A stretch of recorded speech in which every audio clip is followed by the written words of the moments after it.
네, 안녕하십니까. 반갑습니다. 원앤원TV입니다.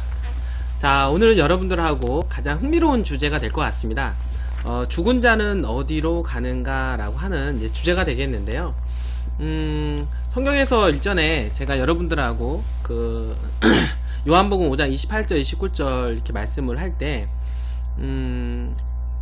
누구나 이제 부활이 있다라고 얘기를 했습니다. 그래서 요한복음 5장 28절을 보게 되면은 의인도 악인도 이제 부활을 하게 되는데, 의인들 같은 경우는 영원한 축복의 부활로, 그리고 악인들은 심판의 부활로 나오게 된다라고 얘기를 하는 것입니다. 그 얘기는 뭐냐면, 심판이라고 하는 것은 예수님께서 재림을 하실 때 우리한테 주어지는 어떤 결과물이라고 할 수가 있겠습니다. 그렇다라고 하면 재림 전에 과연 죽은 사람들은 어떻게 되느냐, 이렇게 의문을 많이 하게 되는 것이죠. 많은 사람들이 이렇게 죽음에 대한 얘기를 이렇게 할 때 얘기하고 있습니다. 사람이 죽게 되면 사람이 영혼이 분리가 된다. 그래서 천국과 지옥으로 가게 된다라고 얘기를 하게 되는 것입니다. 그러면 사람이 죽으면 바로 이제 심판대에 오르게 되는 거고, 그렇게 되면은 이미 천국과 지옥에 가게 되어 있는데, 왜 예수님께서 재림을 할 때 둘 다 부활을 할 것이며, 그때 돼서 천국과 그리고 심판, 그러니까 악인들도 어떤 사망의 심판을 받게 된다라고 얘기하는 것일까요? 이런 부분들이 상당히 의아하게 되는데요. 그 어떤 의미에서 이 죽음에 대한 부분들을 정의를 내리고 있을까요? 많은 부분들이 궁금해하시는 부분이 아닐 수가 없습니다. 왜냐하면 죽음에 대한 부분들을 영원 불멸설이라고 하는 이런 교리들이 많은 어떤 사람들에 의해서 알려지게 되었고, 또 영화도 보게 되면 사랑과 영혼이라는 영화가 있는데요. 사람이 죽어서 영혼이 분리가 되게 됩니다. 이제 그러면서 이제 사랑이라는 주제를 가지고 만들어진 이제 영화가 되는데요. 이런 것처럼 미디어라든지 어떤 방송, 그리고 뭐 영화, 만화 이런 걸 통해서 이제 시각적으로 많은 사람들한테 영혼이 분리된다라고 하는 이런 설명들을 많이 하고 있다라고 하는 것입니다. 러시아의 과학자인 알렉산더 보고모레츠는 사람이 적어도 150살까지는 살 수 있다라고 말을 했는데요. 그는 실제로 인체의 조직의 노화 과정을 지연시키는 혈청을 만들었지만, 불행하게도 그 과학자는 자신과 모든 인류를 위해서 세워놓은 목표에 86년이나 모자라는 64세의 나이로 죽고 말았습니다. 인류는 아직도 삶과 죽음의 신비를 이해하지 못하고 있습니다. 아직 아무도 불로초를 발견하지 못했으며, 또한 아무도 죽음의 장막 저편을 건너갔다가 돌아오지 못했으며, 죽음 이후의 세계에 대해서 증거하지 못하고 있습니다. 이 문제에 관해 믿을 수 있는 유일한 정보는 하나님의 위대한 책 성경에서만 찾아볼 수 있는데요. 성경에는 여러 시대를 통하여 사람들의 마음에 비밀로 남아있는 질문들에 대한 대답이 펼쳐져 있습니다. 성경은 인간의 감정과 미신에 사로잡히는 일 없이 사람이 사망한 후에 어떻게 되는가에 대해서 명백하게 설명을 하고 있습니다. 그렇다라고 하면 성경은 어떻게 얘기하고 있는지 같이 한번 알아보도록 하겠습니다. 스핑크스와 그리고 이집트의 이제 피라미드, 이걸 사진을 보게 되면 영원 불멸설 이렇게 생각을 하게 됩니다. 우리는 어릴 때부터 영혼은 죽지 않는다라는 이렇게 말을 이제 들어오게 되었습니다. 그러나 한 가지 분명한 사실은 그 말은 성경으로부터 나온 말이 아니다라고 하는 사실입니다. 영혼이 불멸한다는 사상은 이교의 전통이나 신화로부터 나와 있고, 고대 중국이나 한국, 일본인들의 조상 숭배는 영혼은 절대 죽지 않는다라는 믿음의 그 근거를 두고 있습니다.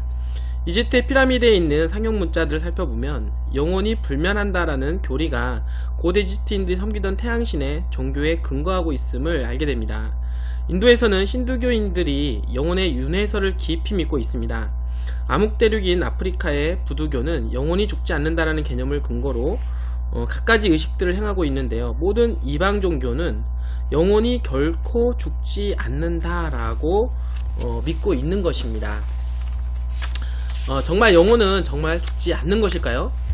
에스겔서 18장 그 4절은 이렇게 얘기를 하고 있는데요. 모든 영혼이 다 내게 속한지라 아비의 영혼이 내게 속함같이 아들의 영혼도 내게 속하였나니 범죄하는 그 영혼은 죽으리라 라고 얘기하고 있습니다.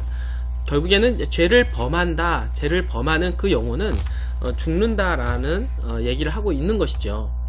마태복음 10장 28절에도 이렇게 얘기하고 있는데요. 몸은 죽여도 영혼은 능히 죽이지 못하는 자들을 두려워하지 말고, 그러니까 영혼은 죽이지 못하는 자들을 두려워하지 말고, 그러니까 영혼 불멸설에 입각한 이야기고요. 그 뒤에 나오는 얘기는 오직 몸과 영혼을 능히 지옥에 멸하시는 자를 두려워하라 라고 얘기하고 있습니다. 그러니까 몸과 영혼을 능히 멸하시는 그 자, 그러니까 여호와 하나님을 두려워하고 경외하라 라고 예수님께서 직접 얘기함으로 해서 이 영혼에 대한 어떤 얘기가 정확하게 성경적으로 얘기를 하고 있는 것인데요. 마태복음 10장 28절 말씀이 되는 것입니다. 이렇게 사람이 죽으면 어디로 가는가, 이 질문에 대한 이제 솔로몬의 답이 있는데요. 흙은 여전히 땅으로 돌아가고, 그러니까 사람이 죽으면 흙은 이제 땅으로 돌아간다라고 얘기를 하고 있습니다. 많이들 이거는 누구나 알고 있는 얘기고요.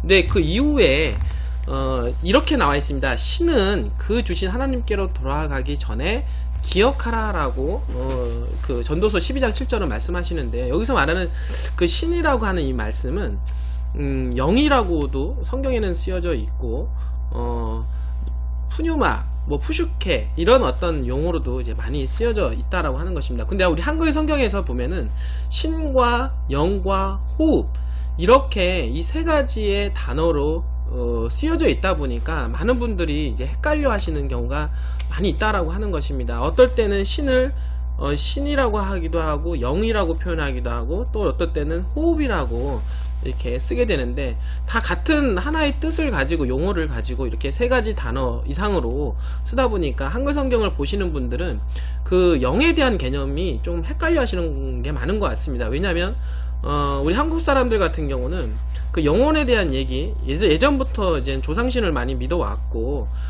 믿어왔기 때문에 영혼, 그러니까 영이라고 얘기하면 뭔가 육체로부터 분리된 어떤 영혼을 이렇게 생각을 이제 많이 하고 있다라고 하는 것입니다. 그러니까 그런 차원에서 성경을 읽다 보니까 성경을 스스로 어떤 경험적 측면에서 이해를 많이 하게 되는 것이고, 그리고 이제는 이러한 부분들을 이제 목사님에 의해서 많이 얘기 듣다 보니까 또 그렇게 생각을 많이 하고 있다라고 하는 것입니다.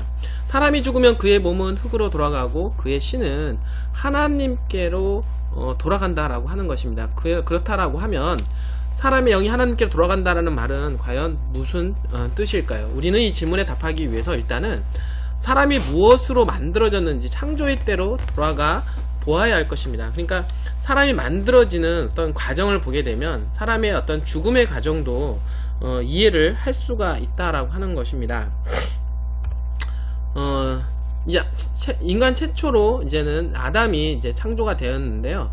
아담은 흙으로 이제는 육체를 이제 빚게 되었고, 그 다음에 이제 하나님께서 생기를 코에다가 불어 넣으셔서 사람을 만들었고 바로 생령이 된 것입니다. 창세기 2장 7절은 이렇게 말씀하십니다. 여호와 하나님이 흙으로 사람을 지으시고 생기를 코에 불어 넣으시니 사람이 생령이 된지라 라고 말입니다. 하나님이 사람을 만든 성분은 흙과 하나님의 호흡, 즉 생기, 이 두 가지인데요. 그렇다라고 하면 영이란 무엇일까요? 영혼 없는 몸이 죽은 것 같이 행함이 없는 믿음은 죽은 것이니라 라고 야고보서 2장 26절에 말씀이 쓰여져 있는데, 여기서 영혼은 이제 헬라어로 이제 푸뉴마 이렇게 쓰게 됩니다. 그럼 푸뉴마의 그 뜻을 보게 되면 바람, 호흡, 생명, 영, 성령, 이런 어떤 의미로 해석할 수가 있게 되는데요. 그러면 영혼이 없는 몸? 그럼 성경은 사람에게 연기와 같은 혼이 있다고 말하는 것일까요? 자, 영혼을 이제 그 주석을 찾아보게 되면은요, 성경의 난해주에서 찾아보게 되면 성경의 주석을 보면 영혼이라는 말이 호흡을 뜻하는 말로 쓰여지게 됩니다. 그래서 성경에서 호흡과 영이라는 말이 종종 번갈아 가면서 이제 사용되고 있다 보니까 많은 분들이 헷갈려 한다라고 하는 것입니다. 실질적으로 영혼에 대한 전통적인 견해가 이제 많은 분들이 그 영혼이 이제 분리가 되어서 뭔가 하늘에 붕붕 떠다니는 것으로 이해를 이제 하는 경우가 많이 있는데요. 충격적인 진리는 그 성경에서는 영혼이나 영이라는 말로 번역된 히브리어와 헬라어의 원어인 루하흐, 네페시, 네샤마, 푸뉴마, 푸슈케가 성경에서 약 1700번 정도 이상 쓰여 있는데요. 그 말이 불멸의 성질을 가졌다거나 죽지 않는 성질을 가진 것으로 언급된 적이 단 한 번도 없다는 사실입니다. 여러분들 정말 당황할 것인데요.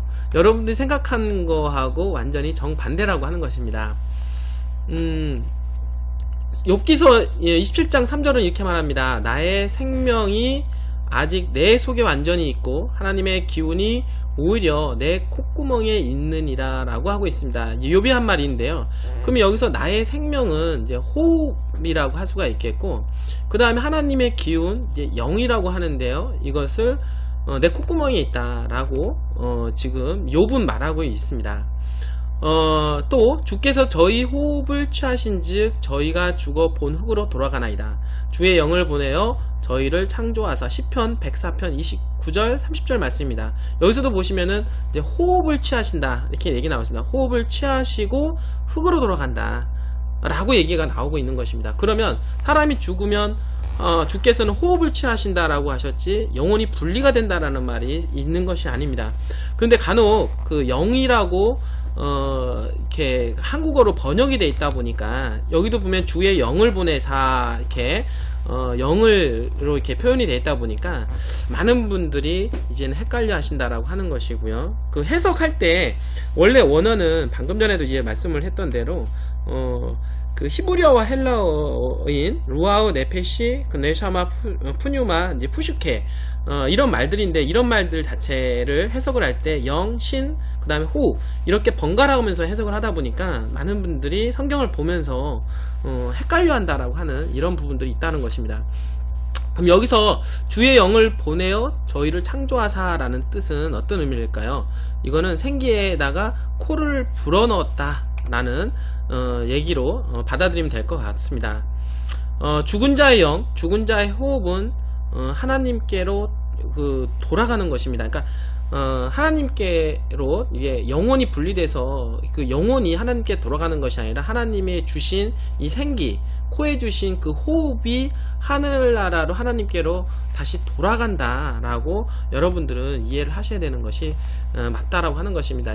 약간의 그 예화를 이제 들어서 설명을 하게 되면 전구는 사실은 전구 자체는 쓸모가 없습니다. 빛을 낼 수도 없고 빛을 발할 수도 없는 것이지만 전구에다가 필라멘트의 전류를 흘러버리면 빛을 낼 수가 있고 온 세상을 빛을 낼 수가 있다라고 하는 것입니다.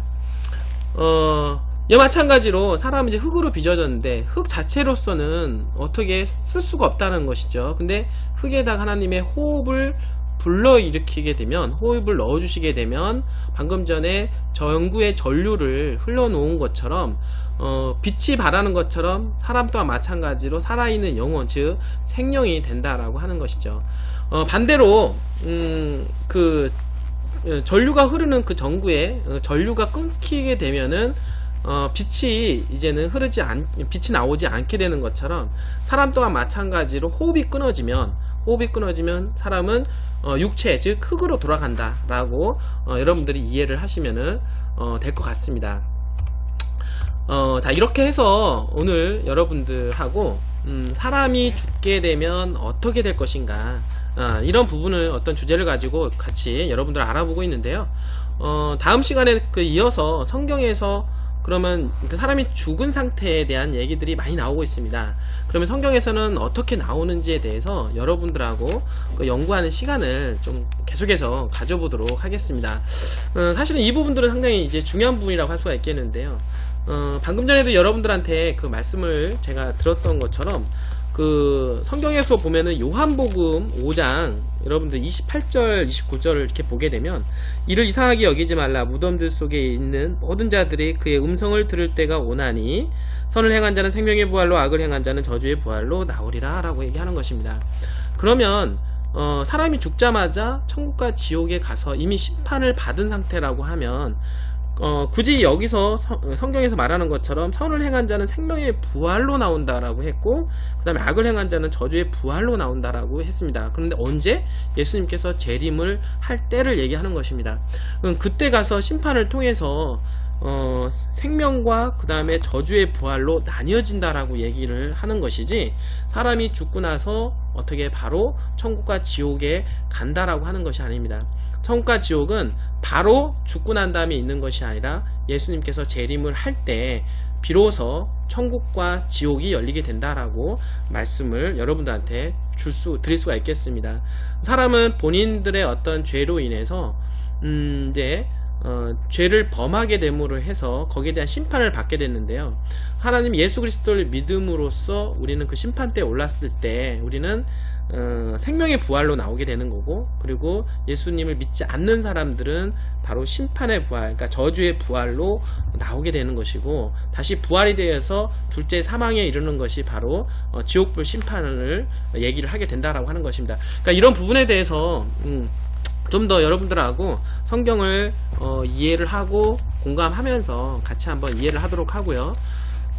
자, 오늘 이 시간을 통해서 이제 죽음에 대한 상태를 여러분들하고 알아보고 있는데요. 더욱더 이제 궁금해 하시는 분들이 많이 있을 거라고 생각을 합니다. 그리고 여러분들이 생각하고 있는 거와 많이 틀린 부분이 있어서 혹시 잘못되는 것이 아닌가라고 생각하시는 분들이 계시는데요. 오늘 이게 맞다 저게 맞다를 얘기를 떠나서 여러분들이 성경을 한번 성경으로 돌아가서 성경을 다시 한번 찾아보면서 어떤 것이 진리인지 한번 알아보는 시간을 가졌으면 좋겠습니다.